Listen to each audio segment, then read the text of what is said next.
Welcome to easy learning 700। आज की इस वीडियो के अंदर आपको ECO 401 इकोनॉमिक्स के लेक्चर नंबर 1 से लेकर लेक्चर नंबर 5 तक करवाए जाएंगे। तो पहला लेसन है इंट्रोडक्शन टू इकोनॉमिक्स। तो सबसे पहले ये जानना ज़रूरी है कि इकोनॉमिक्स क्या है, क्योंकि ये पूरा कोर्स ही इकोनॉमिक्स के बारे में है। So economics is not a natural science. पहली चीज़ तो ये कि इकोनॉमिक्स जो एक नेचुरल साइंस नहीं है, ये सोशल साइंस है। सोशल साइंस में क्या होता है कि स्टडी किया जाता है लोगों के बारे में, जो सोसाइटी के अंदर लोग हैं, इसी वजह से इसको सोशल साइंस कहा जाता है। और इसी वजह से इकोनॉमिक्स जैसी सोशल साइंस के अंदर ये पॉसिबल नहीं है कि लेबॉर्ट्री के अंदर एक्सपेरिमेंट किए जा सकें। जिस तरह केमिस्ट्री फिजिक्स के अंदर लेबॉर्ट्री में एक्सपेरिमेंट किए जाते हैं, तो इकोनॉमिक्स के अंदर या किसी भी सोशल साइंस के अंदर ये पॉसिबल नहीं है, क्योंकि पूरी की पूरी सोसाइटी के बारे में स्टडी किया जाता है। तो एक तरह से पूरी की पूरी सोसाइटी ही लैब है।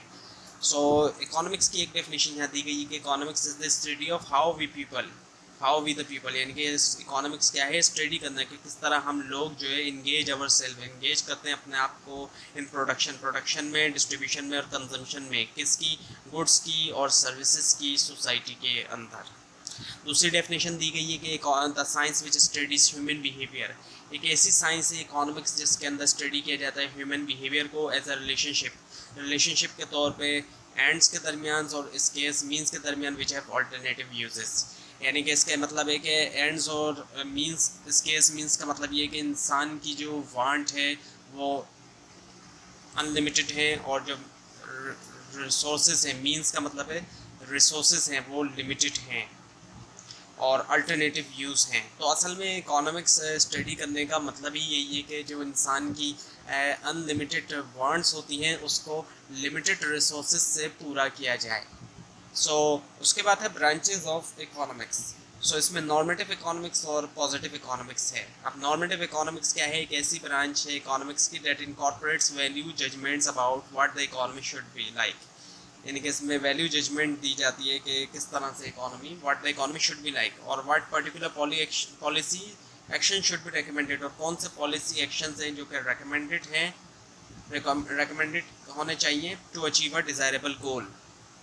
सो normative economics is known as statements of opinion. ये स्टेटमेंट्स ऑफ ओपिनियन होते हैं नॉर्मेटिव इकोनॉमिक्स जो होते हैं, which can not be proof और डिसप्रूव। इनको प्रूफ या डिसप्रूव नहीं किया जा सकता। फॉर एग्जाम्पल जैसे कि अनएम्प्लॉयमेंट शुड बी रिड्यूस्ड, ये जो है। And normative economic discuss what ought to be, यानी कि क्या होना चाहिए। नॉर्मेटिव इकोनॉमिक्स के अंदर ये होता है कि क्या होना चाहिए, और ये बेस्ड नहीं होता फैक्ट्स के ऊपर, रिकमेंडेशंस होती हैं। एक्चुअली रिकमेंडेशंस होती हैं। नॉर्मेटिव इकोनॉमिक्स में जो सबसे आसान बात है समझने की वो ये है कि रिकमेंडेशन दी जा रही होती है। उसके मुकाबले में अगर पॉजिटिव इकोनॉमिक्स को देखा जाए तो ये क्या है, एनालिसिस ऑफ फैक्ट्स और बिहेवियर है इकोनॉमी के अंदर, और the way things are. So positive statements को प्रूव भी किया जा सकता है और डिसप्रूव भी किया जा सकता है। फॉर एग्जांपल जैसे कि अनएम्प्लॉयमेंट जो है वो इंक्रीज़ हो रही है इकोनॉमी के अंदर, तो इसको ज़ाहिर बात है कोई भी प्रूफ भी कर सकता है और डिसप्रूव भी कर सकता है कि अनएम्प्लॉयमेंट जो है वो, यानी कि बेरोज़गारी, उसमें इजाफा हो रहा है या नहीं हो रहा, तो इसको प्रूव किया जा सकता है।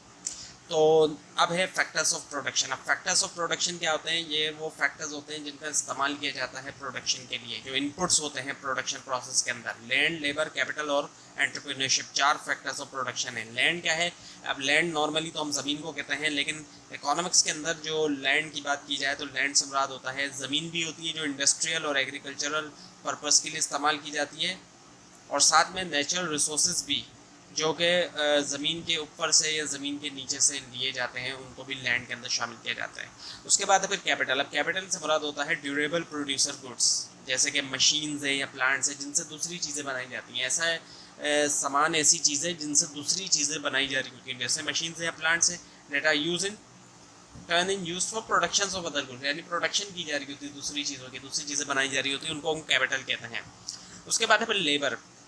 अब लेबर से मुराद ये consist of main power. Main power capital होता है जो मशीन वगैरह है, जो ऐसी चीज़ जिससे दूसरी चीज़ बनाई जा रही है, और फिर लेबर से मुराद होता है मेन पावर, जो इंसानों का इस्तेमाल किया जाता है प्रोडक्शन प्रोसेस पे। इंसान भी तो काम करते हैं ना, फैक्ट्रीज के अंदर जो वर्कर्स काम कर रहे हैं वो लेबर के अंदर आते हैं, जो मेन पावर जिसको हम कहते हैं। और प्रोडक्शन प्रोसेस के अंदर वो काम कर रहे होते हैं, जो भी प्रोडक्शन हो रही होती है, चीज़ें बन रही होती हैं, वहाँ पे लेबर भी मौजूद होता है, तो वो लेबर के अंदर आता है। उसके बाद है फिर एंटरप्रेन्योरशिप। एंटरप्रेन्योरशिप से मुराद managerial ability that a person brings to the organisation. अब जो लोग ऑर्गेनाइजेशन के अंदर जो लोग हैं, जो उनके पास जो मैनेजरियल एबिलिटीज़ मौजूद है, जो उनकी काबिलियत है मैनेजमेंट की, जो मैनेजरियल एबिलिटीज़ हैं वो जो ऑर्गेनाइजेशन के अंदर लेकर आते हैं, वो एंटरप्रेन्योरशिप में आता है। एंड एंटरप्रेन्योर्स जो है वो ऑनर भी हो सकता है या मैनेजर भी हो सकता है फर्म का, दोनों में से कोई भी हो सकता है। सो नाउ दी स्केर्सिटी। अब स्केर्सिटी का मतलब ये नहीं होता कि कोई भी सामान जो है वो रेयर है, यानी कि बिल्कुल नायाब है, ऐसा इसका मतलब नहीं होता, बल्कि इसका मतलब ये है कि सोसाइटी के अंदर अनलिमिटेड वांट्स हैं और जो नीड्स हैं वो लिमिटेड हैं। सॉरी, नीड्स जो है, नीड्स और वांट्स जो है वो अनलिमिटेड हैं, जबकि जो रिसोर्सेज होते हैं वो लिमिटेड हैं। अब एक गैप है, जो अनलिमिटेड वांट्स हैं और जो लिमिटेड रिसोर्सेज हैं, इनके दरमियान एक गैप है, तो इसी गैप को हम कहेंगे स्केर्सिटी है। इसी को हम स्केर्सिटी कहते हैं कि भाई वांट्स तो हैं अनलिमिटेड, इंसान की ख्वाहिशात जो है ज़ाहिर बात है वो कभी पूरी नहीं होती, लेकिन जो रिसोर्सेज हैं ज़ाहिर बात है किसी भी सोसाइटी के अंदर वो लिमिटेड ही होते हैं, तो उससे क्या होता है, स्केर्सिटी होती है। उसके बाद फिर रेशनिंग। रेशनिंग का मतलब क्या है, a process by which we limit the supply. Supply जो है वो उसको लिमिट किया जाता है, और amount of sub economic factor which is scarcely available. जो भी इकोनॉमिक फैक्टर्स होते हैं उनको जो स्केर्सली अवेलेबल होते हैं उनके जो सप्लाई होती है उसको लिमिट कर दिया जाता है। इसका मतलब है एक्चुअली अगर हम देखें तो इसका मतलब है कि आर्टिफिशियल कंट्रोल करना supply and demand of commodity को। रेशनिंग का मतलब ये है कि आर्टिफिशियली तौर पे कंट्रोल किया जाए demand and supply of commodity. Now the economic system. अब आपके सामने मुख्तलिफ इकोनॉमिक सिस्टम है, हर कंट्री के अंदर मुख्तलिफ किस्म के इकोनॉमिक सिस्टम्स हैं। पहला है डिक्टेटरशिप। अब डिक्टेटरशिप क्या है, एक ऐसा इकोनॉमिक सिस्टम है जिसमें एक डिक्टेटर होता है या फिर ग्रुप ऑफ सिलेक्टेड पीपल होता है, यानी कि डिक्टेटर होगा, एक होगा इंडिविजुअल या फिर ग्रुप होगा सिलेक्टेड पीपल का, सिलेक्टेड लोगों का, जिनके हाथों में इकोनॉमिक डिसीजन होगा, उन्होंने इकोनॉमिक डिसीजन लेना है। अब जिस तरह से डिक्टेटरशिप का पॉलिटिकल सिस्टम होता है उसमें भी क्या होता है, एक डिक्टेटर आता है और उसके हाथों में पावर होती है सारी।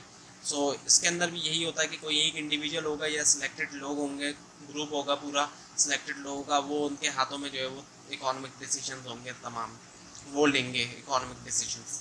उसके बाद है फिर कमांड और प्लान इकोनॉमी। अब ये जो कमांड या प्लान इकोनॉमी है, इसके अंदर क्या होता है कि जितने भी की इकोनॉमिक फंक्शंस होते हैं, फॉर हाउ टू प्रोड्यूस, किस तरह हमने प्रोड्यूस करना है, क्या प्रोड्यूस करना है, किसके लिए प्रोड्यूस करना है, तमाम जो है वो गवर्नमेंट डिसाइड करती है।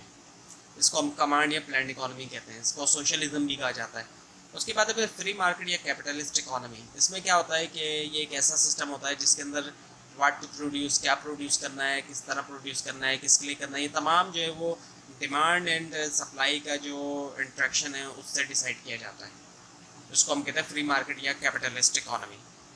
उसके बाद है इस्लामिक इकोनॉमिक सिस्टम। अब इस्लामिक इकोनॉमिक सिस्टम बेस करता है इस्लामिक वैल्यूज़ और इस्लामिक रूल्स के ऊपर, और ज़कात और शर वगैरह ये तमाम चीज़ें जो है वो इस्लामिक इकोनॉमिक सिस्टम का एक हिस्सा है। और सबसे जो कॉमन चीज़ इस्लामिक इकोनॉमिक सिस्टम में सामने आती है वो है इंटरेस्ट, वो जो है टोटली फॉरबिडन है।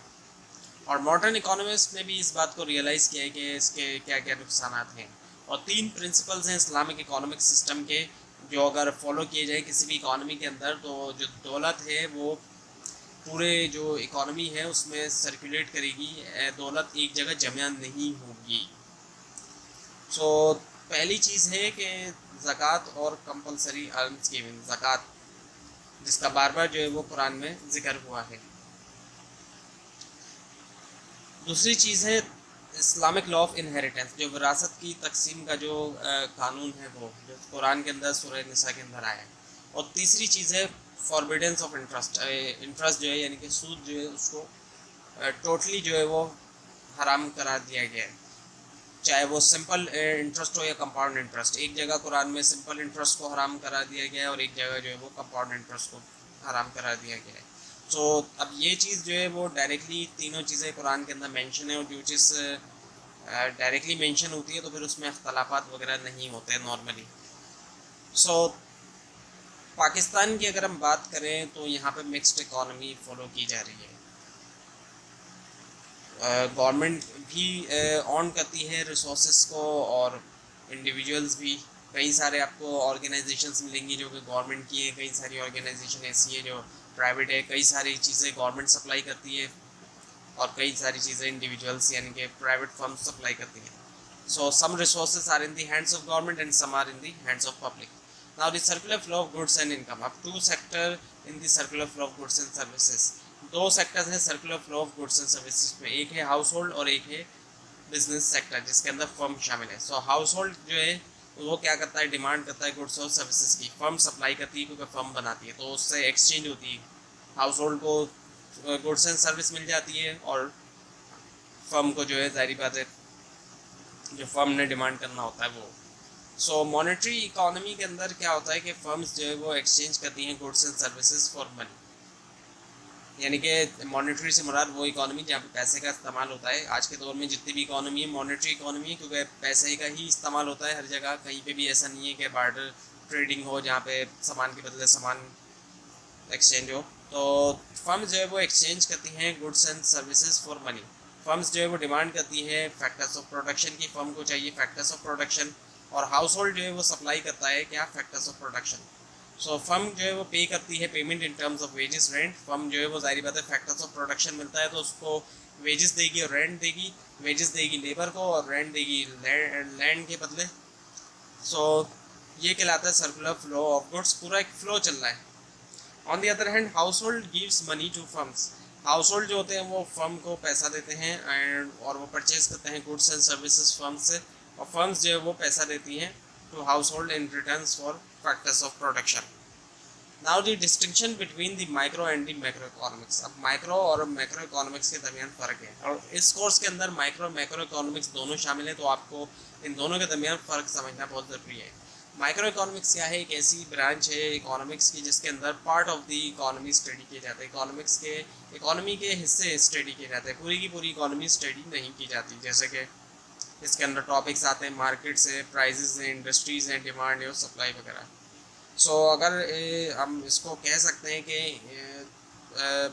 अगर पूरा का पूरा एक जंगल है तो माइक्रो इकोनॉमिक्स ऐसा है, इकोनॉमी सपोज करें आप पूरी इकोनॉमी एक जंगल है, माइक्रो इकोनॉमिक्स ऐसा है जैसे कि सिर्फ एक दरख्त है, आप सिर्फ उस दरख्त के बारे में स्टडी कर रहे हैं, पूरे जंगल के बारे में नहीं. इकोनॉमी पूरी जंगल है और माइक्रो इकोनॉमिक्स ऐसा है कि आप सिर्फ एक दरख्त के बारे में स्टडी कर रहे हैं. So studies how individuals, household and firm makes decision to allocate limited resources. इसके अंदर स्टडी किया जाता है किस तरीके से इंडिविजुअल्स, हाउस होल्ड और फर्म जो है वो डिसीजन करते हैं एलोकेट करने के लिए लिमिटेड रिसोर्सेज को. टिपिकली इन मार्केट्स के अंदर वेयर गुड्स और service are being bought and sold, यहाँ पे गुड और सर्विस जो है वो ख़रीद और फरोख्त की जाती है, गुड्स एंड सर्विसेज की. Now the macro economics. अब जो मैक्रो इकोनॉमिक्स है उसमें क्या किया जाता है, पूरी की पूरी इंटायर इकोनॉमी के बारे में स्टडी किया जाता है, पूरी की पूरी. इसके अंदर कुछ ऐसे टॉपिक्स आते हैं जैसे एग्रीगेट प्रोडक्शन, अनएम्प्लॉयमेंट. अब अनएम्प्लॉयमेंट बेरोजगारी जाहिर बात है पूरी पूरी इकोनॉमी के अंदर होती है, और इन्फ्लेशन आएगा, महंगाई पूरी की पूरी इकोनॉमी के अंदर जो महंगाई है वो, और बिजनेस साइकिल्स आती हैं, रिकवरी है, डिप्रेशन है, बूम है, कौन सा जो है वो बिजनेस साइकिल जो है वो कौन सा स्टेज है एक तरह से. So can be taught of as the study of the economic forest. अब ये जो है एक तरह से ऐसा है जैसे कि पूरे के पूरे आप इकोनॉमिक के जंगल के बारे में पढ़ रहे हैं. माइक्रो के बारे में मैंने बात की तो वो ऐसा था जैसे कि एक सिर्फ दरख्त के बारे में, लेकिन यहाँ ऐसा है पूरा का पूरा इकोनॉमी जंगल है तो इसमें पूरा का पूरा जंगल के बारे में स्टडी किया जा रहा है. So involved the sum of the economic activity dealing with the issues of growth and inflation and employment, and with the national economic policies relating to these issues and the effects of the government action on them. इसके अंदर ऐसे issues के बारे में बात की जाती है, ग्रोथ है, इकोनॉमी ग्रोथ है, इन्फ्लेशन है, महंगाई है, अनएम्प्लॉयमेंट है, and with national economies policy, और जो नेशनल इकोनॉमी पॉलिसीज हैं इन इश्यूज रिलेटेड और effects of government action on them, और जो गवर्नमेंट एक्शन है इनके ऊपर, इन तमाम चीज़ों के बारे में. तो ये हुआ लेक्चर नंबर 1 कंप्लीट. अब है lecture number 2, introduction to economics, cost and benefit analysis, rational choice. अब रैशनल चॉइस क्या होती है, एक ऐसी चॉइस होती है जो बेस्ड करती है प्योर रीज़न के ऊपर विदाउट स्कम्बिंग टू वंस इमोशन और विम्स, यानी कि किसी के इमोशंस और जो ख्वाहिशात होती हैं उसके मुताबिक नहीं होती बल्कि प्योर रीज़न के मुताबिक होती है रैशनल चॉइस. कंज्यूमर जो है वो डिसाइड कर सकता है, रेशनल डिसीजन ले सकता है कॉस्ट और बेनिफिट एनालिसिस करते हुए। Consumer can make about rational decision by using cost and benefit analysis. Consumer want to maximize their level of satisfaction relative to their cost. अब कंज्यूमर की जाहिर बात है, कोई भी कंज्यूमर होता है उसकी लिमिटेड इनकम होती है। ऐसा नहीं हो सकता कि कोई कितना भी अमीर हो उसके पास एक लिमिटेड अमाउंट ऑफ वेल्थ होता है। तो कंज्यूमर हमेशा ये चाहता है कि मैक्सिमाइज करना चाहता है अपनी जो सेटिस्फेक्शन लेवल होता है relative to their cost, cost के मुकाबले में अपना सेटिस्फेक्शन लेवल वो मैक्सिमाइज करना चाहता है। सो रैशनल चॉइस को is also the optimal choice. Optimal choice होती है रैशनल चॉइस। ऑप्टिमम का मतलब क्या है? It means the producing best possible result. इनके बेहतर जितना पॉसिबल रिजल्ट हो सकता है वो प्रोड्यूस करना ऑप्टिमम का मतलब होता है। Equity in economics. अब इक्विटी का मतलब क्या है? इकोनॉमिक्स के अंदर एक ऐसी सिचुएशन जिसमें हर चीज़ को फेयरली या इक्वली ट्रीट किया जाता है, यानी कि बराबरी दी जाती है। उसके बाद है नेपोटिज्म। इसका मतलब होता है doing unfair favours for near ones when one in power. जब एक शख्स पावर में होता है तो किसी अपने करीबी को अनफेयर किस्म का फेवर देना, उसको नेपोटिज्म कहते हैं। जिसका हमारे यहाँ अक्सर देखा जाता है, ख़ासतौर पर जो इदारे हैं उनके अंदर, के जब कोई एक शख्स पावर में है, उसके पास कोई एक बड़ी पोस्ट होती है, तो जो अपने उसके रिश्तेदार वगैरह होते हैं या दोस्त वगैरह होते हैं, उनको वो अनफेयरली तौर पे जो है वो भर्ती कर लेता है, या उनको एक तरह से उनकी सिफारिशात वगैरह जो है वो की जाती हैं। तो वो जो है नेपोटिज्म ही होता है। जो हमारे यहाँ अक्सर होता है वो नेपोटिज्म ही की प्रैक्टिकल एग्जाम्पल है। सो रैशनल चॉइस, रैशनल चॉइस जो है बेस करती है प्योर रीज़न पे और बगैर किसी इमोशन या ख्वाहिशात के बगैर होती है ये। इसके बाद है बार्टर ट्रेडिंग। अब बार्टर ट्रेडिंग का मतलब होता है एक ऐसा सिस्टम जो नन मॉनेटरी सिस्टम होता है ट्रेड का। नन मॉनेटरी से मुराद ये कि नन मनी, यानी कि पैसा नहीं होता। एक ऐसी ट्रेड जिसके अंदर पैसा शामिल नहीं हो तो उसको हम बार्टर ट्रेड कहते हैं, यानी कि सामान के बदले सामान। अब आज से 2500 साल पहले जब करेंसी नहीं थी दुनिया में, कोई भी करेंसी नहीं थी, ना नोट्स थे ना कॉइन्स थे, तो उस दौर में बार्टर ट्रेड होता था। सामान के बदले सामान जो है वो उसकी खरीदो फरोख्त की जाती थी, उसको हम बार्टर ट्रेड कहते हैं। So how consumer decides about optimal choice. किस तरह से कंज्यूमर डिसाइड करता है ऑप्टिमल चॉइस के बारे में? कंज्यूमर डिसाइड करता है ऑप्टिमल चॉइस के बारे में कॉस्ट और बेनिफिट एनालिसिस यूज़ करते हुए, जो मैक्सिमाइज करता है benefit relative to the cost. अब एक एग्जाम्पल है, प्रैक्टिकल एग्जाम्पल कॉस्ट और बेनिफिट एनालिसिस की, लेकिन ये जॉब के बारे में दी जा रही है कि एक शख्स है वो जॉब ढूंढ रहा है। जॉब ए जो है वो अवेलेबल है लाहौर में, जिसकी सैलरी है 15,000, लेकिन जो ट्रांसपोर्टेशन कॉस्ट है वो है सिर्फ 1,000। सो ट्रांसपोर्टेशन कॉस्ट जो है वो कॉस्ट है और जो सैलरी है वो बेनिफिट है। सो बेनिफिट में से जब कॉस्ट माइनस किया तो 14,000 नेट बेनिफिट बना इस जॉब का। दूसरी जॉब है गुजरावाला में, बेनिफिट सैलरी है उसकी 20,000 और ट्रांसपोर्टेशन कॉस्ट उसकी 7,000 है। नेट बेनिफिट जो इसका आया 13,000। अब वैसे तो देखा जाए गुजरावाला वाली जॉब अच्छी लग रही है, सैलरी बहुत ज़्यादा है लाहौर की जॉब से, लेकिन ट्रांसपोर्टेशन कॉस्ट भी उसकी बहुत ज़्यादा है। तो जो नेट बेनिफिट निकला वो ये निकला कि लाहौर वाली जो जॉब है वो ज़्यादा बेहतर है। तो रैशनल चॉइस यही होगी कि जॉब ए को सिलेक्ट किया जाए जो कि लाहौर में है। So how D producers decide about the optimal choice. किस तरीके से प्रोड्यूसर्स डिसाइड करते हैं ऑप्टिमल चॉइस में? सो अज्यूम करें कि एक फर्म जो है वो ये सोच रही है कि वो नए प्रोडक्शन लाइन लगाएं कार मैन्युफैक्चरिंग के लिए। सो रैशनल चॉइस में ज़ाहिर बात है कॉस्ट और बेनिफिट शामिल होगा कार प्रोडक्शन का। तो कॉस्ट में क्या शामिल होगा? कॉस्ट में शामिल होगा जो एडिशनल लेबर लगाए जाएंगे। ज़ाहिर बात है एडिशनल मैन्युफैक्चरिंग के लिए एडिशनल लेबर को एम्प्लॉय किया जाएगा, उनको भर्ती किया जाएगा और एडिशनल रॉ मटेरियल ख़रीदा जाएगा, एडिशनल पार्ट्स और कंपोनेंट्स वगैरह भी ख़रीदे जाएंगे। और उसका फ़ायदा क्या होगा? एडिशनल रेवेन्यू जो आएगा, यानी एडिशनल इनकम आएगी फर्म के पास एडिशनल नंबर ऑफ कार बेचने से। So it will be profitable to invest if revenue is greater than the cost. अगर एडिशनल रेवेन्यू जो आएगा वो एडिशनल कॉस्ट से ज़्यादा है तो ही प्रॉफिटेबल होगा कंपनी के लिए ये काम करना है कि वो जो है नई प्रोडक्शन लाइन लगाए कार मैन्युफैक्चरिंग के लिए। Now the opportunity cost. अब अपॉर्चुनिटी कॉस्ट क्या है? अपॉर्चुनिटी कॉस्ट का मतलब ये है कि the cost of a particular choice is the satisfaction that would have been drive from the next best alternative for. अब इजी वर्ड में अगर बात की जाए अपॉर्चुनिटी कॉस्ट की तो वो ये है कि एक काम करना दूसरे काम को छोड़कर, वो जो है अपॉर्चुनिटी कॉस्ट है। फॉर एग्जांपल आप जो है इस वक्त ये लेक्चर ये वीडियो देख रहे हैं। इसकी जगह आप व्यू का हैंडआउट भी पढ़ सकते थे, स्लाइड भी पढ़ सकते थे, और व्यू के जो लेक्चर्स हैं वो भी आप देख सकते थे, लेकिन आप ये देख रहे हैं। आपने मुझे कोई पे नहीं की इसकी फ़ी, लेकिन आपने एक कॉस्ट दी है कि आप कोई और काम करने की जगह ये वीडियो देख रहे हैं, तो ये भी आप एक तरह से कॉस्ट पे कर रहे हैं। तो ये जो कॉस्ट आप पे कर रहे हैं इसी को अपॉर्चुनिटी कॉस्ट कहा जाता है। Now the marginal cost and benefit. अब मार्जिनल कॉस्ट और मार्जिनल बेनिफिट क्या है? मार्जिनल कॉस्ट का मतलब ये होता है कि increment to total cost of producing and additional unit of some goods और सर्विसेज, यानी जो एक इजाफी कॉस्ट आती है इजाफी यूनिट बनाने के लिए गुड्स एंड सर्विसेज की, उसको मार्जिनल कॉस्ट कहते हैं। फॉर एग्जांपल एक जगह 1000 यूनिट्स बन रहे हैं सोप के, अब वो 1000 बनते से 1100 बनना शुरू हो जाए, वो जो 100 एक्स्ट्रा यूनिट बन रहे हैं उनमें जो कॉस्ट आएगी उसको हम कहेंगे मार्जिनल कॉस्ट। और फिर इसी तरह मार्जिनल बेनिफिट्स है increment to total benefits drive from the consuming and additional units of goods और सर्विस।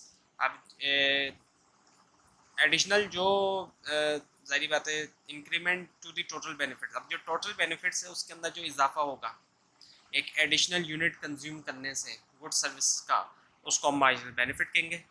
अब आपके सामने है प्रोडक्शन पॉसिबिलिटी फ्रंटियर, जिसको प्रोडक्शन पॉसिबिलिटी कर्व भी कहा जाता है। अब ये क्या है? एक ऐसा कर्व है जो ज्वाइन करता है तमाम पॉइंट्स को, जो शो करते हैं मैक्सिमम आउटपुट गुड्स और सर्विसेज के, जो कि कंट्री प्रोड्यूस कर सकता है गिवन टाइम में लिमिटेड रिसोर्सेज के साथ, और जो स्पेसिफिक स्टेट ऑफ टेक्नोलॉजी के साथ। यानी कि अब इसका मतलब ये है कि अब एक कंट्री के अंदर लिमिटेड रिसोर्सेज होते हैं, तो उन रिसोर्सेज के साथ अगर वो एक चीज़ ज़्यादा बनाएगा तो वहाँ पे एक चीज़ कम बनेगी।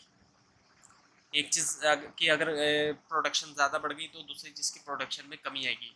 इसी चीज़ को प्रोडक्शन पॉसिबिलिटी कर्व शो करता है। और आपके सामने 5 इसके अंदर केस मौजूद हैं। तो जो पहला है उसके मुताबिक अगर राइस के 0 बैग्स बनेंगे, सो जो कॉटन्स हैं उसकी जो बुशल्स हैं वो 10 प्रोड्यूस होंगे।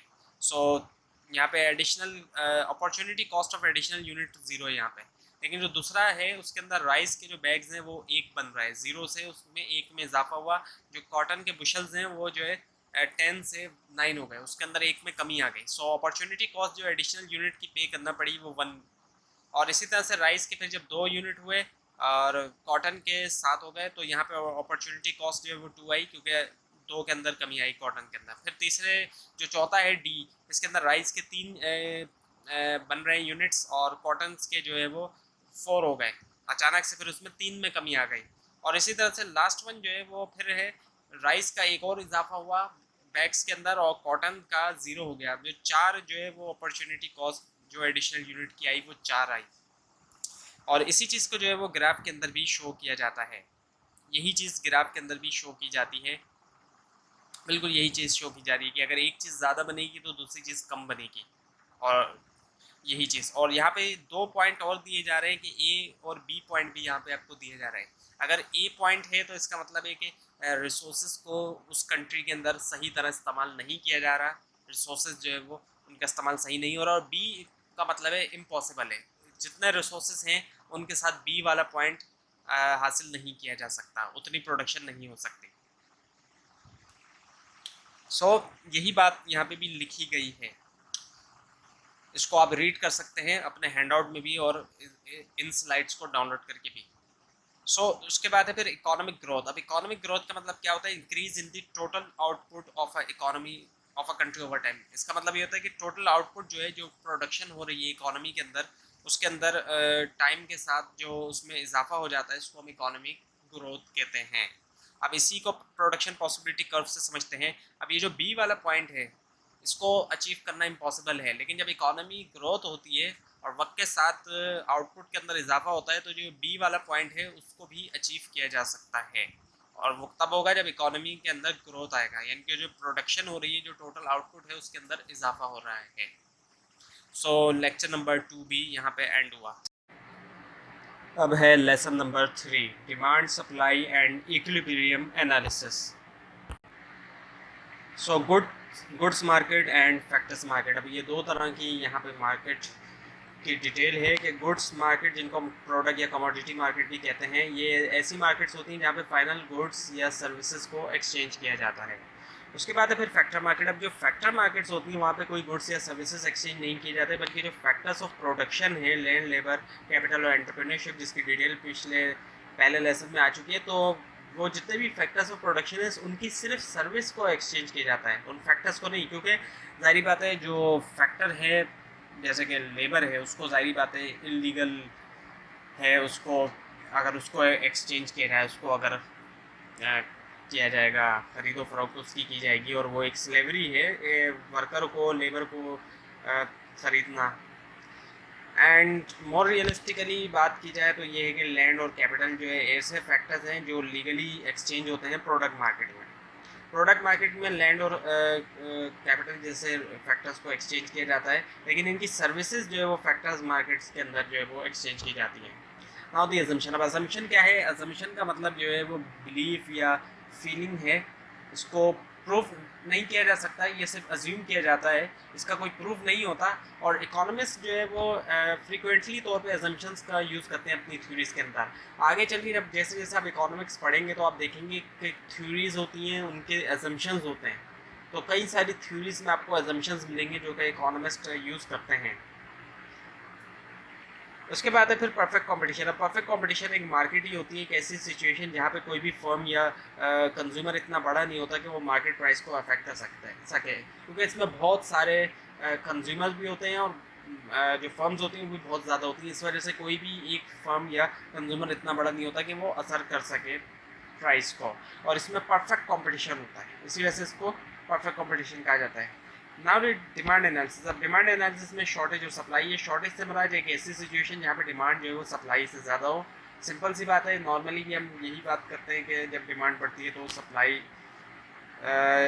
अगर उससे कम है तो उससे क्या होगा, एक शॉर्टेज पैदा हो जाती है, उसी को हम शॉर्टेज कहते हैं। और सरप्लस से मराद ऐसी सिचुएशन जब सप्लाई ज़्यादा है, सप्लाई ज़्यादा हो गई, डिमांड कम है, तो फिर सरप्लस होगा।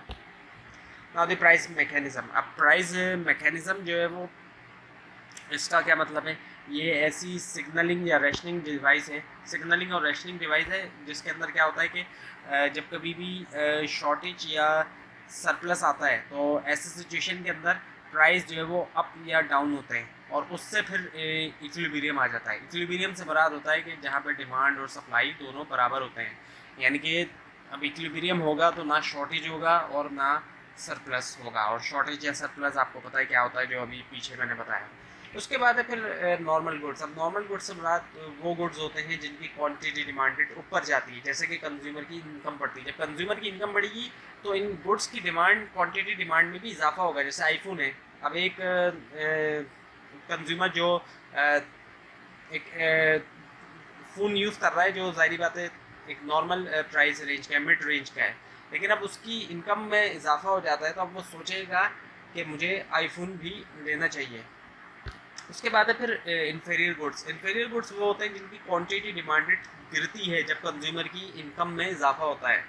अब इनकी क्वांटिटी डिमांड में क्यों कमी आती है? इस वजह से कमी आती है, या तो ये लो स्टैंडर्ड की गुड्स हैं, या फिर इनकी क्वालिटी अच्छी नहीं है, या फिर पुरानी टेक्नोलॉजी भी हो सकती है। अब एक शख्स जो है वो पुरानी टेक्नोलॉजी की चीज़ यूज़ कर रहा है, फ़ोन है या कंप्यूटर है या कोई भी चीज़, लेकिन जैसे जैसे उसकी इनकम बढ़ेगी तो वो चाहेगा कि नई टेक्नोलॉजी की चीज़ वो यूज़ करे, तो उसको हम इन्फीरियर गुड्स में लेते हैं।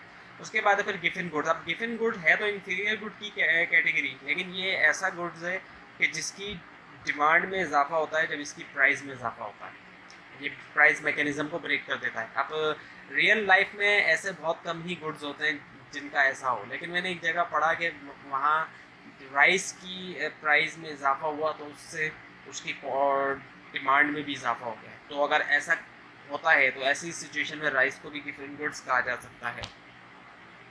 उसके बाद है फिर सब्सटीट्यूशन इफेक्ट। अब सब्सटीट्यूशन इफेक्ट का मतलब क्या है कि जब एक चीज़ की प्राइस बढ़ जाए तो उसकी जगह दूसरी उसका सब्सटीट्यूट यूज़ करना। जैसे कि बटर की प्राइस बढ़ जाए तो उसकी जगह मार्जरीन का इस्तेमाल करना, जिसको हम कहेंगे सब्सटीट्यूशन इफेक्ट हो रहा है। उसके बाद है फिर इनकम इफेक्ट। इनकम इफेक्ट का मतलब क्या है कि जब परचेजिंग पावर के अंदर चेंज आता है कंज्यूमर की इनकम की वजह से, इनकम बढ़ी, परचेजिंग पावर बढ़ी, उससे उसकी जो डिमांड है गुड्स सर्विसेज की उसमें इजाफा हुआ, तो वो क्या हो रहा है, इनकम इफेक्ट है।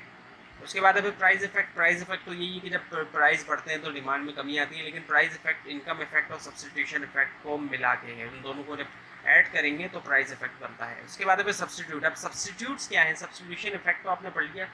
सब्सटीट्यूट से मुराद होते हैं ऐसे गुड्स जो कॉम्पीट करते हैं एक दूसरे के साथ, एक दूसरे की जगह जिनको इस्तेमाल किया जा सकता है, जैसे बटर और मार्जरीन। अब हमारे यहाँ मार्जरीन लोग नॉर्मली जो है इस्तेमाल कर रहे होते हैं, ब्लू बैंड जो है वो मार्जरीन है, उसको लोग बटर समझ के इस्तेमाल कर रहे होते हैं, हालांकि बटर जो है दूसरी कंपनीज बनाती हैं, नेस्ले और नरकोर वगैरह।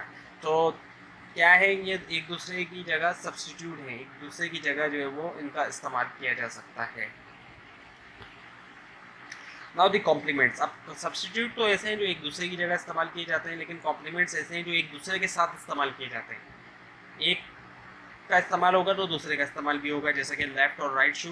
ज़ाहिर बात है कभी ऐसा नहीं होता कि कोई शख्स जो है वो एक ही जूता ख़रीद रहा है। लेफ़्ट और राइट शू दोनों एक दूसरे के कॉम्प्लीमेंट है। इसी तरह से बटर और ब्रेड, वही बात आ गई, बटर के साथ फिर ब्रेड।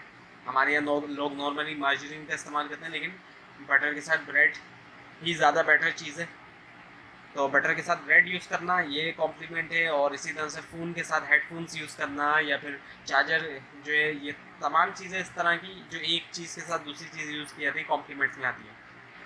उसके बाद फिर डिमांड। अब डिमांड का मतलब क्या है, इसका मतलब ये है कि क्वांटिटी ऑफ अ गुड, यानी वो मिकदार किसी भी चीज़ की, that buyers wishes to purchase at each conceivable price. जो बायर जो ख़रीदना चाहता है ईच कंसीवेबल प्राइस पे, उस प्राइस पे जो एक्सेप्टेबल है उसके लिए।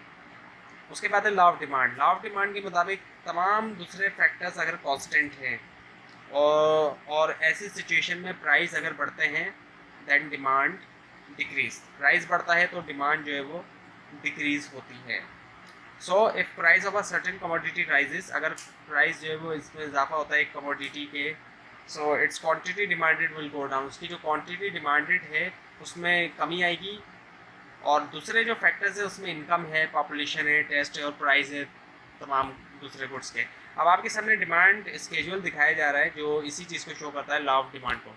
सो वेरियस कॉम्बिनेशन शो करता है ये क्वांटिटी डिमांड और प्राइस के। अब क्वांटिटी डिमांड में इजाफा हो रहा है जैसे जैसे प्राइस में कमी आ रही है। अगर प्राइस $5 है या $5 उसको कंसिडर कर लें, क्वांटिटी डिमांड जो इंडिविजुअल कर रहा है वो 3.5 है और जो मार्केट के अंदर है 3,500। प्राइस अगर 4 है तो क्वांटिटी डिमांडेड इंडिविजुअल की 4.5 है और मार्केट के अंदर 4,500। प्राइस अगर 3 है तो क्वांटिटी डिमांडेड इंडिविजुअल की 6 है, मार्केट के अंदर 6,000 है। प्राइस अगर 2 है तो क्वांटिटी डिमांडेड इंडिविजुअल की 8 है, मार्केट के अंदर 8,000 है। अगर प्राइस 1 है तो क्वांटिटी डिमांडेड इंडिविजुअल की 11 है और मार्केट के अंदर 11,000 है। तो जैसे जैसे प्राइस के अंदर कमी आती जा रही है, क्वांटिटी डिमांडेड में इजाफा होता जा रहा है। नाउ दी डिमांड कर्व। अब डिमांड कर्व भी इसी चीज़ को अगर प्लॉट कर लिया जाए जो यहाँ पे दिया जा रहा है तो इसी से डिमांड कर्व भी बनाया जाता है। अब डिमांड कर्व जो है वो डाउनवर्ड स्लोपिंग है। अब ये ग्राफ में यहाँ पे एक तरफ प्राइस है और एक तरफ क्वांटिटी डिमांडेड है। प्राइस जो है वो वर्टिकल एक्सिस में है, ऊपर की तरफ जा रहा है, और क्वांटिटी डिमांडेड जो है वो हॉरिजॉन्टल है। सो डिमांड कर्व नीचे जाने का मतलब ये है कि जैसे जैसे प्राइस के अंदर कमी आती जा रही है क्वांटिटी डिमांड के अंदर इजाफा होता जा रहा है। नाउ दी डिमांड फंक्शन। अब आपके सामने डिमांड फंक्शन मौजूद है। डिमांड फंक्शन क्या होता है, एक इक्वेशनल रिप्रेजेंटेशन है डिमांड की, एक मैथमेटिकल इक्वेशन है जो एक्सप्रेस करती है डिमांड जो प्रोडक्ट की या सर्विसेज की as a function of its price and other factors such as the price of the substitute and complementary goods income etc. अब जो क्वांटिटी डिमांड है QD is equals to function F यानी कि function of PG T PSI to PSN PCI to PCM YB PGE T plus. इसमें जो है वो PG जो है वो है price of the goods, T जो है वो है टेस्ट, PSI to PSN है प्राइजेस ऑफ सब्सटीट्यूट गुड्स और PCI to PCM है प्राइजेस ऑफ कॉम्प्लीमेंट्री गुड्स और Y जो इनकम है, B जो इनकम डिस्ट्रीब्यूशन है, PGE T+1 जो है वो फ्यूचर प्राइजेस हैं। But sometime it is not possible. अब कभी कभी पॉसिबल नहीं होता कि इन तमाम जो कॉम्प्लेक्स डिमांड फंक्शंस हैं इनको लिखा जाए वेरिएबल्स के साथ, with all variables in their. So it may be difficult to put value. So sometime demand function is represented as sometime उसको represent किया जाता है कुछ इस तरह, जो demand equation of demand function है आपके सामने, QD is equals to A minus BP. अब आपके सामने shifts in the demand curve है. So shifts in the demand curve are caused by the change in any determinant of demand other than the price of good itself. जो shift आता है demand curve के अंदर, वो shift कुछ इस तरीके से आता है कि प्राइस के अलावा जितने भी डिटर्मिनेंट होते हैं डिमांड के, अगर उनके अंदर चेंज आता है तो उससे शिफ्ट आता है डिमांड कर्व के अंदर. सो factors shifting the demand curve. अब आपके सामने यहाँ दिखाया जा रहा है कि अगर फैक्टर्स में चेंज आता है, अगर इंक्रीज़ होता है इनकम, नॉर्मल गुड की अगर बात करें, तो उससे जो इफेक्ट आएगा डिमांड पे वो इंक्रीज़ होगी, और जो शिफ्ट होगा कर्व का वो राइटवर्ड होगा, और इफेक्ट जो होगा प्राइस के ऊपर इक्विलिब्रियम प्राइस पे वो इंक्रीज़ होगा, और जो इफेक्ट होगा इक्विलिब्रियम क्वांटिटी पे वो भी इंक्रीज़ होगा. अगर डिक्रीज़ होता है इनकम में कमी आती है और नॉर्मल गुड्स हैं, तो फिर ऐसे सिचुएशन में जो डिमांड होगी वो डिक्रीज़ होगी, कर्व जो शिफ्ट करेगा डिमांड का वो लेफ्टवर्ड शिफ्ट करेगा, और इक्विलिब्रियम प्राइस जो है वो डिक्रीज़ होगा, एंड इक्विलिब्रियम क्वांटिटी भी डिक्रीज़ होगी. उसके बाद फिर दूसरे और फैक्टर्स हैं, जैसे कि इंक्रीज़ इन इनकम अगर होता है, अगर इन्फीरियर गुड्स हैं तो फिर डिमांड डिक्रीज़ होगी, कर्व लेफ्टवर्ड शिफ्ट करेगा, equilibrium price decrease and equilibrium quantity decrease. और डिक्रीज़ इन इनकम हो तो फिर इन्फीरियर गुड्स के अंदर क्या होगा, इंक्रीज़ होगा डिमांड, राइटवर्ड शिफ्ट करेगा curve, equilibrium price increase and quantity भी इक्विलिब्रियम की इंक्रीज़ हो जाएगी. अगर इंक्रीज़ होती है प्राइस जो है वो सब्सटीट्यूट की, increase in price of substitute जो होते हैं जो एक दूसरे की जगह इस्तेमाल होते हैं, तो ऐसे सिचुएशन में डिमांड के ऊपर क्या इफेक्ट पड़ेगा, इंक्रीज होगी, डिमांड का राइटवर्ड शिफ्ट करेगा, equilibrium price increase and equilibrium quantity increase. और अगर डिक्रीज होता है प्राइस ऑफ सब्सटीट्यूट के अंदर, तो डिमांड जो है वो डिक्रीज, डिमांड का leftward shift, equilibrium price decrease and equilibrium quantity decrease. अगर इंक्रीज़ हो जाता है कॉम्प्लीमेंट की प्राइस में, तो डिमांड पे इफेक्ट होगा डिक्रीज, डिमांड का leftward shift, equilibrium price decrease, equilibrium quantity also decrease. लेकिन अगर डिक्रीज हो जाता है कॉम्प्लीमेंट की प्राइस पे, तो डिमांड के ऊपर इफेक्ट जो होगा इंक्रीज होगी, डिमांड का राइटवर्ड शिफ्ट करेगा, और इक्विलिब्रियम प्राइस जो है वो increase and equilibrium quantity also increase. And increase in taste for preference, increase in taste and preference for good. अगर ये होगा तो फिर डिमांड के ऊपर इफेक्ट होगा इंक्रीज, एंड डिमांड का राइटवर्ड शिफ्ट करेगा, equilibrium price increase and equilibrium quantity भी इंक्रीज हो जाएगी. And decrease in taste and preference for good होगा तो डिमांड जो है वो डिक्रीज हो जाएगी, डिमांड का लेफ्टवर्ड शिफ्ट कर जाएगा, equilibrium price decrease and equilibrium quantity would also be decrease. और अगर इजाफा हो जाता है increase in number of consumers के अंदर अगर इजाफा हो गया, तो डिमांड जो है वो इंक्रीज, एंड डिमांड का rightward shift and demand quantity, equilibrium price increase and equilibrium quantity also increase. और अगर डिक्रीज हो जाता है, कमी आ जाती है नंबर ऑफ कंज्यूमर्स के अंदर, तो डिमांड डिक्रीज, डिमांड कर्व जो है वो लेफ्टवर्ड शिफ्ट हो जाएगा, एंड इक्विलिब्रियम प्राइस डिक्रीज हो जाएगा, and equilibrium quantity would also be decrease.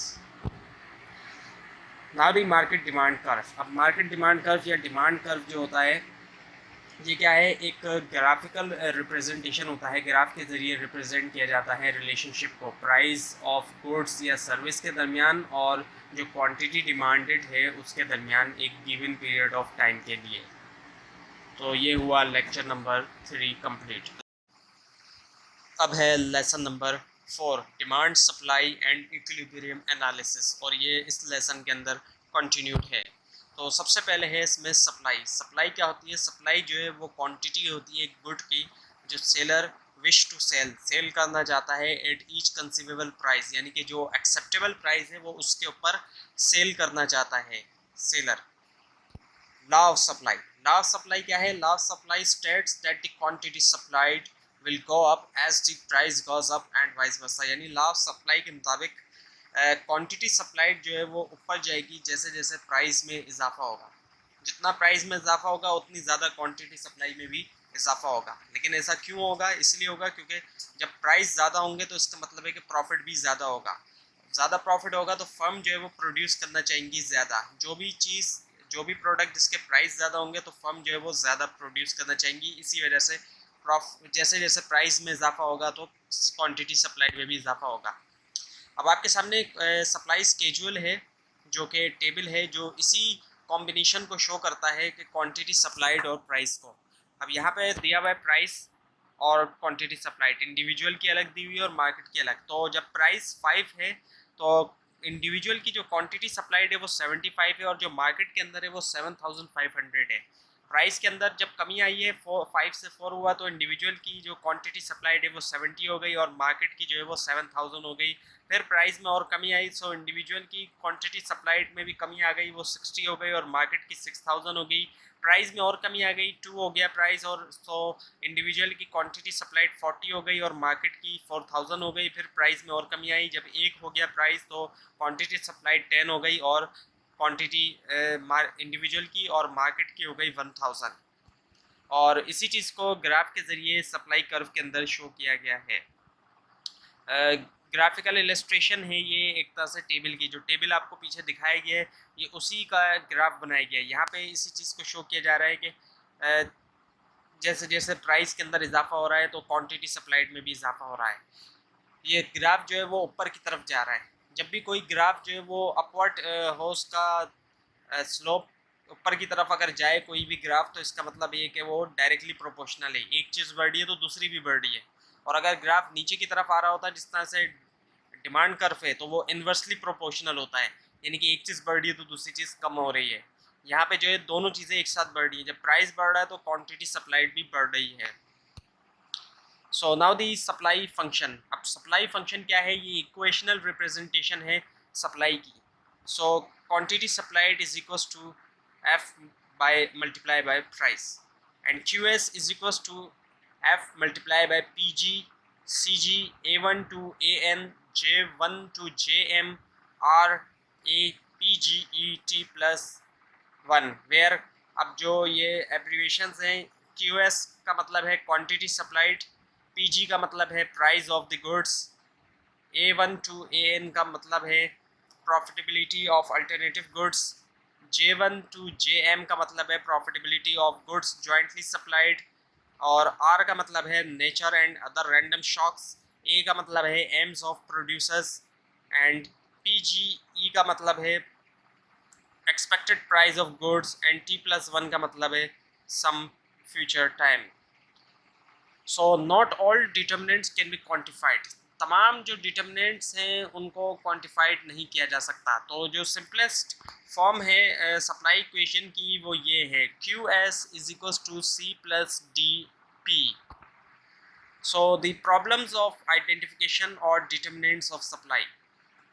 Problem of identification कब होते हैं? When we can not determine the change in the equilibrium quantities. जब हम इस बात को डिटरमाइन नहीं कर सकते जो चेंज आ रहा है इक्विलिब्रियम क्वांटिटी में, is either cause by change in demand, क्या वो चेंज इन डिमांड की वजह से है और by changes in both demand and supply, या दोनों की वजह से है। या तो चेंज इन डिमांड की वजह से या फिर change in demand and supply दोनों की वजह से है। सो डिटर्मिनेंट्स जो सप्लाई के हैं वो ये हैं, कॉस्ट ऑफ प्रोडक्शन है, अगर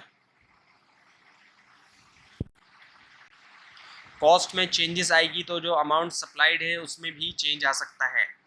उसके बाद है प्रॉफिटेबिलिटी ऑफ अल्टरनेटिव प्रोडक्ट्स, जो सब्सटीट्यूट्स हैं सप्लाई के अंदर, and the profitability of goods in joint supply. Joint supply से मुराद ये जो एक साथ जिनकी प्रोडक्शन होती है, एक प्रोड्यूस होगी तो दूसरी भी होगी, जैसे कि रिफाइनरी के अंदर पेट्रोल की अगर प्रोडक्शन बढ़ेगी तो डीजल की भी प्रोडक्शन बढ़ जाएगी।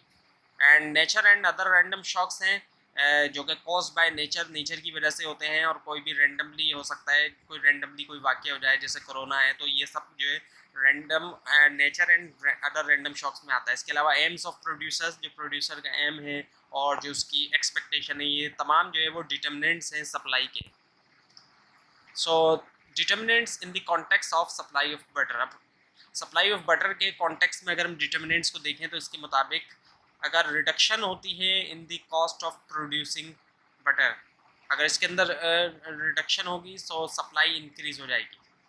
Reduction in the profitability of producing cream और चीज़, अगर क्रीम और चीज़ जो है are less profitable than butter would be supply more and increase in the profitability of skim milk, अगर इंक्रीज हो जाती है प्रॉफिटेबिलिटी स्किम मिल्क की so supply increase. And if weather conditions are favourable, अगर weather conditions favourable हैं तो supply increase. If butter producer expect the price to rise in near future, अगर ये एक्सपेक्ट कर रहा है बटर प्रोड्यूसर के प्राइस जो है वो नियर फ्यूचर में बढ़ेंगे, so they may decide to release less to the market now, तो ऐसी सिचुएशन में they will store in frozen storage until price, वो स्टोर करेगा फ्रोजन स्टोरेज में और जब तक प्राइस जो है वो बढ़ नहीं जाते। सो फैक्टर्स शिफ्टिंग सप्लाई कर्व, अब ये आपके सामने फैक्टर्स मौजूद हैं जो शिफ्ट करते हैं सप्लाई कर्व को। सो जो पहला फैक्टर है वो है इंक्रीज इन रिसोर्स प्राइस, अगर इंक्रीज हो जाता है, इजाफा हो जाता है रिसोर्स प्राइस में, उसका सप्लाई पे क्या इफेक्ट पड़ेगा, डिक्रीज होगी। और जो सप्लाई कर्व है वो लेफ्टवर्ड शिफ्ट करेगा और इक्विलिब्रियम प्राइस पे क्या इफेक्ट पड़ेगा, increase and equilibrium quantity decrease. अगर डिक्रीज हो जाता है रिसोर्स प्राइस में तो इफेक्ट ऑन सप्लाई इंक्रीज होगा और सप्लाई कर्व जो है वो राइटवर्ड शिफ्ट करेगा, equilibrium price decrease and equilibrium quantity increase. अगर टेक्नोलॉजी इंप्रूव हो जाएगी तो उससे सप्लाई जारी बात है इंक्रीज होगी और सप्लाई कर्व राइटवर्ड शिफ्ट करेगा, इक्विलिब्रियम प्राइस डिक्रीज और इक्विलिब्रियम क्वांटिटी इंक्रीज हो जाएगी। लेकिन टेक्नोलॉजी में डिक्लाइन आ जाता है तो सप्लाई जो है वो डिक्रीज होगी, supply curve leftward shift, equilibrium price में इजाफा, इक्विलिब्रियम क्वांटिटी में डिक्रीज। और एक्सपेक्ट अ प्राइस इंक्रीज, अगर प्राइस इंक्रीज एक्सपेक्ट किया जा रहा है सो सप्लाई के ऊपर जो इफेक्ट होगा वो डिक्रीज, लेफ्टवर्ड शिफ्ट कर जाएगा सप्लाई कर्व और इक्विलिब्रियम प्राइस इंक्रीज और इक्विलिब्रियम क्वांटिटी डिक्रीज। और एक्सपेक्ट किया जा रहा है प्राइस डिक्रीज तो फिर सप्लाई इंक्रीज हो जाएगी और सप्लाई कर्व जो है वो राइटवर्ड शिफ्ट हो जाएगा और equilibrium price decrease and equilibrium quantity increase. अगर इंक्रीज हो जाते हैं नंबर ऑफ सप्लायर, यानी कि जो सप्लायर है उनकी तादाद में इजाफा हो गया तो सप्लाई इंक्रीज हो जाएगी और supply curve rightward shift, equilibrium price decrease and equilibrium quantity increase. और अगर सप्लायर की तादाद में कमी हो गई तो सप्लाई के ऊपर effect decrease and supply curve leftward shift, equilibrium price increase और equilibrium quantity decrease. Now the equilibrium, अब इक्विलिब्रियम है क्या? इक्विलिब्रियम जो है एक ऐसी स्टेट होती है जहाँ पे कोई भी शॉर्टेज नहीं होती ना कोई सरप्लस होता है, जहाँ पर क्वांटिटी डिमांड बराबर होती है क्वांटिटी सप्लाई के। यानी कि इक्विलिब्रियम में ये होता है कि जितनी क्वांटिटी सप्लाई है उतने ही क्वांटिटी डिमांड होगी। ये ऐसा प्राइस होता है जहाँ पे क्वांटिटी डिमांड बराबर होगी क्वांटिटी सप्लाई के, और ऐसी क्वांटिटी जहाँ पे क्वांटिटी डिमांड बराबर है क्वांटिटी सप्लाई की। अब आपके सामने ये जो ग्राफ है यहाँ पे एक तरफ प्राइस एक तरफ क्वांटिटी है और ये दरमियान में जहाँ पे ये दोनों आपस में एक दूसरे को मिल रही हैं, डिमांड और सप्लाई कर्व एक दूसरे से मिल रहा है, जहाँ पे जिस पॉइंट पे यही जो है इक्विलिब्रियम पॉइंट है और यहाँ पे दोनों जो है सप्लाई और demand, quantity supply quantity demand, ये दोनों बराबर है, इसी को इक्विलिब्रियम कहा जाता है और इस पे ना कोई सरप्लस होगा ना कोई शॉर्टेज होगी। So now the algebraic representation of equilibrium. So if we have the following demand and supply function, अब अगर हमारे पास ये डिमांड और सप्लाई फंक्शन है, यानी कि क्यू डी जो कि क्वांटिटी डिमांडेड है वो है 100 माइनस 10p और क्यू एस जो कि क्वांटिटी सप्लाइड है वो है 40 प्लस 20p। सो इक्विलिब्रियम में क्वांटिटी डिमांड क्वांटिटी सप्लाई के बराबर होता है, तो देयरफॉर अब जो भी हमारे पास क्वांटिटी डिमांड में 100 माइनस 10p उसको हम लिखेंगे क्यू डी की जगह पे, और क्यू एस जो कि 40 प्लस 20p है उसको हम लिखेंगे क्वांटिटी सप्लाई की जगह पे। और इन दोनों को जब हम सॉल्व करेंगे तो हमारे पास जो p आएगा वो आ जाएगा 2 के, वो 2 के बराबर आ गया, यानी कि प्राइस तो आ गया हमारे पास 2 के बराबर। लेकिन अब हमने इससे प्राइस के बाद हमने निकालना है इक्विलिब्रियम क्वांटिटी, तो जो 2 आया प्राइस उसको हम या तो QD में भी पुट कर सकते हैं या QS में भी पुट कर सकते हैं। अब यहाँ पे इन्होंने पुट किया हुआ है उसको QD के अंदर। अब जब QD के अंदर उसको पुट किया है तो 100 आया, जो 100 है सॉरी, और 100 में से 10 मल्टीप्लाई बाई 2 से मल्टीप्लाई हो गया 10, 20 हो गया, जब 100 में से 20 गया तो 80, तो जो इक्विलिब्रियम प्राइस था वो 2 आया हमारे पास, और जब उसको हमने पुट किया QD के अंदर तो हमारे पास इक्विलिब्रियम क्वांटिटी 80 आ गई। तो ये हुआ लेक्चर नंबर 4। अब है लेसन नंबर 5 जो कि आखिरी लेसन है आज की इस वीडियो का। इसके अंदर demand, supply and equilibrium analysis continue है। सो इक्विलिब्रियम जो है वो शिफ्ट हो सकता है अगर डिमांड कर्व शिफ्ट हो जाए, सप्लाई कर्व शिफ्ट हो जाए, या ये दोनों कर्व शिफ्ट हो जाए। इक्विलिब्रियम क्या है, ये पहले आ चुका है, जहाँ पर डिमांड एंड सप्लाई दोनों बराबर होती हैं। सो 8 पॉसिबिलिटीज़ हैं अगर ये इक्विलिब्रियम शिफ्ट होता है। कहीं पे डिमांड कर्व शिफ्ट करेगा, कहीं पे सप्लाई कर्व शिफ्ट करेगा। तो इस तरह करके 8 पॉसिबिलिटीज़ हमारे सामने आएंगी। तो पहली जो पॉसिबिलिटी है वो है डिमांड कर्व राइट शिफ्ट कर जाए, जो आपके सामने एरो दिखाया जा रहा है राइट की तरफ। इसका मतलब है डिमांड कर्व शिफ्ट करेगा राइट की तरफ, और इसका मतलब है कि डिमांड में इंक्रीज़ आएगा। और सप्लाई के आगे टेल्डा का साइन दिखाया जा रहा है, ये जो साइन है ये टेल्डा है। इसका मतलब होता है कि नो चेंज, सप्लाई में यानी कोई चेंज नहीं है। तो अगर डिमांड लेफ्ट राइट शिफ्ट करे, सप्लाई में कोई चेंज ना हो, तो उससे क्या होगा, प्राइस इंक्रीज़ होगा और क्वांटिटी भी इंक्रीज़ होगा। डिमांड में चेंज नहीं आए, सप्लाई राइट शिफ्ट कर जाए, प्राइस में डिक्रीज़ हो जाएगा, क्वांटिटी में इंक्रीज़ हो जाएगा। और डिमांड और सप्लाई दोनों राइट की तरफ शिफ्ट कर जाएँ तो प्राइस की अगर हम बात करें तो वो डिपेंड करता है हाउ मच चेंज, लेकिन क्वांटिटी इंक्रीज़ होगा। और डिमांड अगर लेफ़्ट पे शिफ्ट करे और प्राइस में सप्लाई में जो है वो नो चेंज आए, तो फिर प्राइस डिक्रीज़ हो जाएगा और क्वांटिटी भी डिक्रीज़ हो जाएगी। और डिमांड अगर उसमें चेंज ना आए और सप्लाई जो है वो लेफ़्ट पे शिफ्ट कर जाए, तो फिर ऐसे सिचुएशन में प्राइस में इंक्रीज़ होगा, क्वांटिटी में डिक्रीज़ होगा। और डिमांड अगर राइट पे शिफ्ट करता है और सप्लाई जो है वो लेफ़्ट पे शिफ्ट करता है, तो प्राइस इंक्रीज़ होगा, क्वांटिटी जो है वो डिपेंड करती है हाउ मच चेंज। और अगर डिमांड जो है वो लेफ़्ट पे शिफ्ट करे और सप्लाई जो है वो राइट पे शिफ्ट कर जाए, तो फिर प्राइस जो है वो उसमें जो है वो डिक्रीज़ आएगा, और क्वांटिटी फिर क्वेश्चन मार्क है, यानी कि डिपेंड करता है हाउ मच चेंज। और डिमांड और सप्लाई दोनों अगर राइट लेफ़्ट की तरफ शिफ्ट करें तो फिर क्वांटिटी डिक्रीज़ होगी, प्राइस जो है वो क्वेश्चन मार्क है, डिपेंड करता है how much change. So point two note, अब 8 पॉसिबिलिटीज़ जो आपको बताई गई, इनमें 3 पॉइंट है जो नोट करने वाले हैं। पहले पॉइंट ये है कि when the demand curve shift, जब डिमांड कर्व शिफ्ट करता है, so the new equilibrium obtained होता है by moving along the supply curve, यानी कि डिमांड कर्व चलता है अलोंग सप्लाई कर्व के। क्योंकि जब डिमांड कर्व शिफ्ट करता है तो ऐसे सिचुएशन में सप्लाई कर्व तो अपनी जगह रहता है। तो सप्लाई कर्व जब अपनी जगह रहेगा तो क्या होगा कि डिमांड कर्व मूविंग अलोंग करेगा,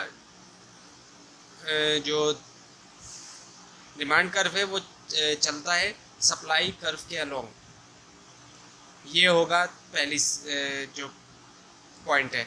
दूसरा पॉइंट ये है कि जब सप्लाई कर्व शिफ्ट करेगा तो जो न्यू इक्विलिब्रियम ऑब्टेन्ड होगा by moving along the supply curve, यानी कि ये उसका उलट होगा। जब सप्लाई कर्व शिफ्ट कर रहा है तो डिमांड कर्व के अंदर कोई जाहिर बात है शिफ्ट नहीं आएगा।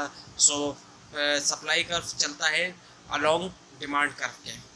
And wherever both demand and supply curve shift, अब ऐसी भी सिचुएशन थी जब डिमांड और सप्लाई कर्व दोनों शिफ्ट करें। So we will first move on the demand curve and then along the supply curve.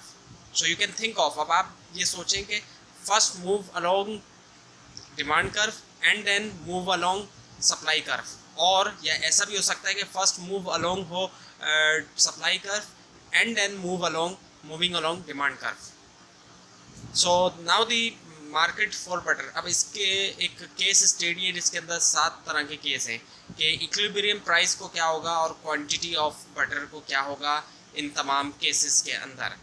अगर प्राइस के अंदर इजाफा हो जाता है, मार्जिन के प्राइस में इजाफा हो जाता है। मार्जिन जो कि एक सब्सटीट्यूट है बटर का, बटर की जगह जिसका इस्तेमाल किया जाता है, हमारे यहाँ जो ब्लू बैंड इस्तेमाल होता है वो मार्जिन ही है, असल में लोग उसको बटर समझते हैं।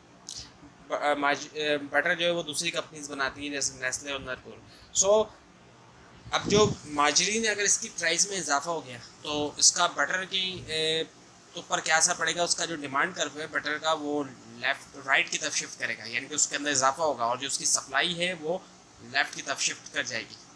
और अगर rise in the demand for milk, तो अगर मिल्क की जो डिमांड है उसके अंदर इजाफा हो जाता है और मिल्क को यहाँ सब्सटीट्यूट लिया गया है। सो ऐसे सिचुएशन में सप्लाई कर्व शिफ्ट कर जाएगा राइट की तरफ और डिमांड कर्व शिफ्ट कर जाएगा लेफ्ट की तरफ। And rise in the price of bread, अब ब्रेड की प्राइस में इजाफा हो जाता है, ब्रेड के साथ ही ज़ाहिरी बात इस्तेमाल किया जाता है बटर का।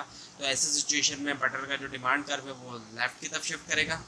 और अगर rise in the demand of bread, और डिमांड के अंदर अगर इजाफा हो जाता है ब्रेड की, तो जो कर्व है बटर का वो डिमांड का कर्व राइट पे शिफ्ट कर जाएगा। एंड एक्सपेक्टेड अगर राइज होता है, एक्सपेक्ट किया जाता है कि इंक्रीज इजाफा होगा बटर की प्राइस में नियर फ्यूचर में, तो सप्लाई कर्व जो है वो लेफ्ट शिफ्ट करेगा, डिमांड कर्व राइट शिफ्ट कर जाएगा।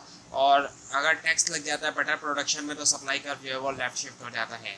इसके बाद है फिर एक इन्वेंशन होता है, एक नया लेकिन एक्सपेंसिव किस्म के प्रोसेस का इन्वेंशन होता है। उस प्रोसेस में क्या होता है कि तमाम जो कोलेस्ट्रॉल वगैरह है बटर से उनको रिमूव कर दिया जाता है। एक ऐसा प्रोसेस ईजाद हो गया। और साथ में ये कानून भी पास हो जाता है कि तमाम प्रोड्यूसर्स उसी प्रोसेस को इस्तेमाल करेंगे। तो ऐसे सिचुएशन में क्या होगा, जो डिमांड कर्व जाएगा बटर का वो राइट पे शिफ्ट होगा और जो सप्लाई कर्व है वो लेफ्ट पे शिफ्ट हो जाएगा। So government's role in price determination and equilibrium analysis. अब गवर्नमेंट जो है वो रोल प्ले करती है प्राइस डिटर्मिनेशन में और इक्विलिब्रियम एनालिसिस में। लेकिन इसमें पहली चीज़ जो होती है वो होती है आइडेंटिफिकेशन प्रॉब्लम। अब ये प्रॉब्लम तब आती है जब शेप जो है डिमांड या सप्लाई कर्व का फुली नोन ना हो। गवर्नमेंट जो है वो इम्पैक्ट कर सकती है इक्विलिब्रियम प्राइस को दो फंडामेंटल तरीक़ों से। गवर्नमेंट जो है वो इंटरवीन कर सकती है मार्केट के अंदर और फिक्स कर सकती है मैक्सिमम और मिनिमम प्राइस को गुड्स और सर्विसेज के लिए, गुड्स या सर्विसेज के लिए। मैक्सिमम प्राइस जो होता है वो प्राइस सीलिंग होता है, मिनिमम प्राइस प्राइस फ्लोर होता है। अब प्राइस सीलिंग देखते हैं जो मैक्सिमम प्राइस है। अब ये मैक्सिमम प्राइस लिमिट होती है, सीलिंग से मुराद होता है छत। जिस तरह से किसी घर की या किसी इमारत की छत जो है ज़ाहिर बात है सबसे ऊपर होती है, मैक्सिमम उसकी लिमिट होती है। इसी तरह से प्राइस सीलिंग भी मैक्सिमम प्राइस लिमिट होती है जो गवर्नमेंट सेट कर देती है कि अब इससे ज़्यादा प्राइस ऊपर नहीं जानी चाहिए किसी भी अशिया के लिए जो चाहती है गवर्नमेंट की महंगी ना बेची जाए ताकि लोग उसको ख़रीद सकें। अब इसी का यहाँ पे ग्राफ के अंदर समझाया जा रहा है कि पीई जो है वो इक्विलिब्रियम प्राइस है और इसके नीचे जो है वो पीसी है, यानी कि प्राइस सीलिंग। अब गवर्नमेंट ने ज़ाहिर बात है इक्विलिब्रियम प्राइस से नीचे सेट किया है प्राइस सीलिंग। अब ऐसे सिचुएशन में क्या होगा कि प्राइस सीलिंग के अंदर बेचना ही लीगल कंसिडर किया जाएगा, इससे ऊपर जो भी प्राइस चार्ज करेगा वो इलीगल होगा। तो जो यहाँ पे क्वांटिटी डिमांड की जाएगी वो Q4 डिमांड की जाएगी। प्राइस कम होने की वजह से क्वांटिटी डिमांड बहुत बढ़ जाएगी, Q4 होगी, और जो क्वांटिटी सप्लाई होगी वो Q1 होगी। तो Q1 और Q4 के दरमियान आप देख सकते हैं कितना बड़ा डिफरेंस मौजूद है, और इसी वजह से क्या होगा कि शॉर्टेज पैदा हो जाएगी प्रोडक्ट की। और यही चीज़ यहाँ पे डिटेल में बताई गई है जिसको आप अपने हैंड आउट में या इस स्लाइड को डाउनलोड करके रीड कर सकते हैं। उसके बाद प्राइस फ्लोर है। प्राइस फ्लोर में गवर्नमेंट जो है वो ज़्यादा प्राइस सेट कर देती है किसी भी चीज़ की, क्योंकि गवर्नमेंट सपोर्ट करना चाहती है उस कमोडिटी को या उस सर्विस को सोसाइटी के अंदर। ज़्यादातर गवर्नमेंट ऐसा वेजेस के अंदर करती है, यानी सैलरी वगैरह फिक्स कर देती है कि इससे कम सैलरी नहीं होनी चाहिए। अब जब जाहिर बात है गवर्नमेंट ने ज़्यादा सैलरी वगैरह या ज़्यादा प्राइस फिक्स करनी है किसी भी चीज़ के, तो और इक्विलिब्रियम प्राइस से ऊपर है, यानी कि पीई आपको दिख रहा है ये इक्विलिब्रियम है और पीएफ जो है वो प्राइस फ्लोर है। तो ऐसे सिचुएशन में क्या होगा कि जो क्वांटिटी सप्लाई होगी उसमें बहुत ज़्यादा इजाफा होगा, क्योंकि प्राइस ज़्यादा है। जब भी प्राइस ज़्यादा होते हैं तो जो क्वांटिटी सप्लाई होती है बहुत ज़्यादा है। तो जो क्वांटिटी सप्लाई है वो Q2 है, और जो क्वांटिटी डिमांडेड है वो फिर बहुत कम होगी और वो है Q3। अब आप देख सकते हैं कि क्वांटिटी सप्लाई कितनी ज़्यादा है और क्वांटिटी डिमांड जो है वो कितनी कम है। इन दोनों के दरमियान एक अच्छा खासा फ़र्क है, क्योंकि गवर्नमेंट ने इक्विलिब्रियम प्राइस से ऊपर प्राइस जो है वो सेट की हुई है। उससे क्या होगा, सरप्लस होगा, सरप्लस आएगा, यानी डिमांड क्वांटिटी डिमांड कम, क्वांटिटी सप्लाई ज़्यादा, तो उसकी वजह से एक सरप्लस आ जाएगा। सो गवर्नमेंट, और ये इसी की डिटेल यहाँ पे है जो आप रीड कर सकते हैं हैंड आउट में या फिर इस स्लाइड को डाउनलोड करके। तो गवर्नमेंट के इंटरवेंशन की वजह से इकॉनमी जो है वो स्टेट ऑफ इक्विलिब्रियम से डिसइक्विलिब्रियम पे चली गई।